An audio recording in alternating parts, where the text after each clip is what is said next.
সারা দেশের মতো চট্টগ্রামেও ফিলিস্তিনি দখলদার ইসরায়েলি আগ্রাসন, গণহত্যার প্রতিবাদ এবং গাজাবাসীর ডাকে বিক্ষোভ মিছিল ও সমাবেশ অনুষ্ঠিত হয়েছে। সোমবার বিকেলে চট্টগ্রাম নগরীর বিভিন্ন এলাকায় সর্বস্তরের মানুষ ব্যানার, ফেস্টুন, লিফলেট, প্লাকার্ড হাতে নিয়ে বিভিন্ন স্লোগান দেন ইসরায়েলদের বিরুদ্ধে। এ সময় এক সংক্ষিপ্ত সমাবেশে বক্তারা ইসরায়েলের বিরুদ্ধে ফিলিস্তিনের গাজায় অনতিবিলম্বে গণহত্যা বন্ধ সহ ইসরায়েলি পণ্য বয়কট করার আহ্বান জানান। সমাবেশে বক্তারা বলেন, ইসরায়েল কর্তৃক ফিলিস্তিনে চলমান নৃশংস হত্যাযজ্ঞের প্রতিবাদ জানিয়ে ফিলিস্তিনিদের পক্ষে সকলকে দাঁড়ানোর আহ্বান জানান এবং নিরীহ গাজাবাসীর উপর বোমা নিক্ষেপ, গণহত্যা, নির্যাতন ও দখলদারি বন্ধ করতে হবে।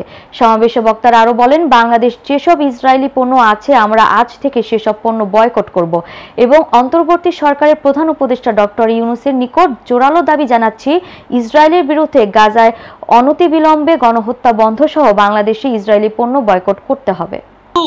একদিন যদি ওরা জেগে ওঠে তাহলে ইহুদিরা পথ পালাবার সুযোগ পাবে না।